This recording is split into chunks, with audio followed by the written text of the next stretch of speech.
We're going to do the deep belly heaver series.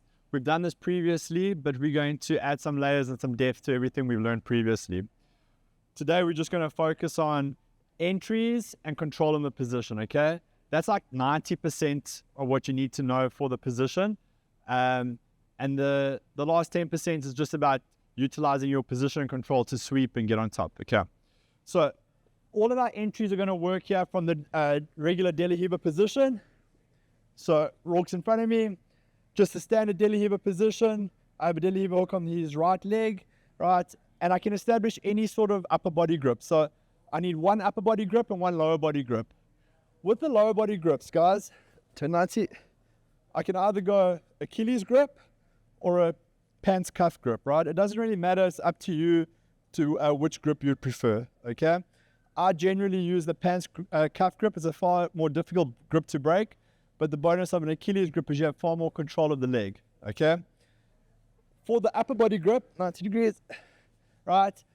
I just need some sort of grip on the upper body, right? So I can either go near side lapel, far side lapel, or I can go near side arm, far side arm, and I could even go with the belt grip if need be, okay? But I just need some sort of upper body grip.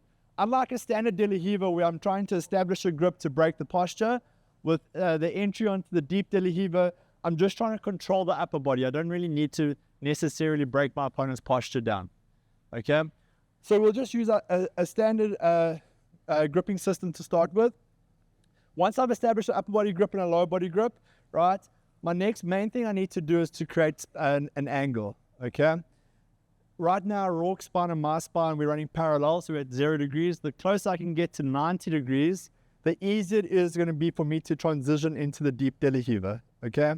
If I try and enter now, right, because we're quite square, even if I rotate onto my shoulder, right, it's very difficult for me to try and get this leg through to the far side hip because I don't have the right angle to actually enter the position.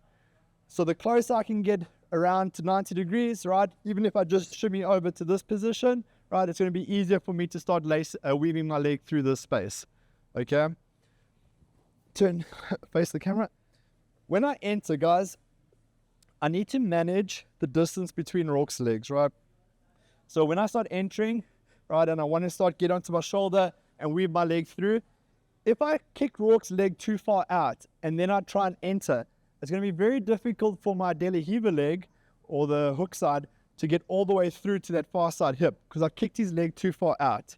And likewise, if his leg is too close, so go like knees to knee, right? When I start coming around, it's going to be very difficult to get through the space.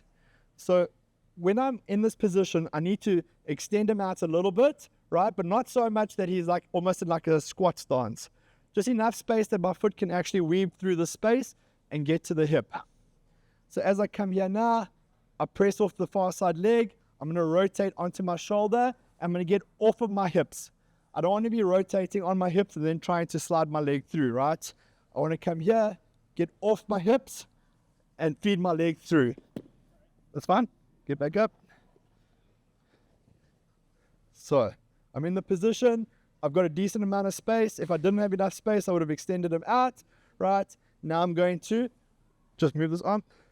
I'm going to rotate over, and you're going to see that my foot rotates and my shin comes towards his hip, okay? I don't want to, when I start rotating on my shoulder, I don't want to push his leg away and land up with the situation we just discussed where there's too much space in the middle here. So I'm pushing off his leg up towards the ceiling, basically. I'm pushing up, and I'm pushing my shin towards his hips. I can now feed this leg through to the far side leg.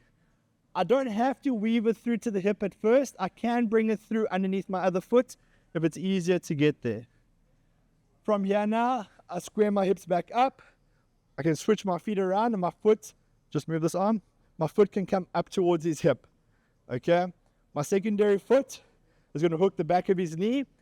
And from here now, I want to start pinching my knees together, okay? If I just leave my legs open, right, and loose, it's pretty easy for Rourke to start disconnecting my hooks, right? But if I can start rotating my knees inwards, so my outside leg is pushing against the back of his knee and my inside leg is pushing against the front of his knee, it makes it far more difficult for Rourke to start disconnecting from me. I also want to keep my legs as high as possible, try and be as high as his knee line or higher. Okay, so let's go again. Right, I'm in standard deli Riva. I need one sort of upper body grip, so this time I'll go with the far side sleeve.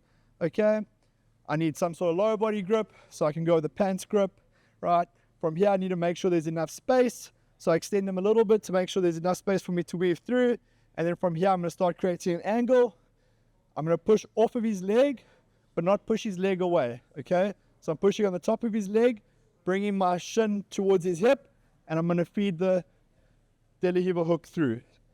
Once it's through, I can switch my feet, and I'm going to hook the back of his knee, and I'm going to pinch my knees together. Now I'm in the deep deli Riva position. Any questions with that?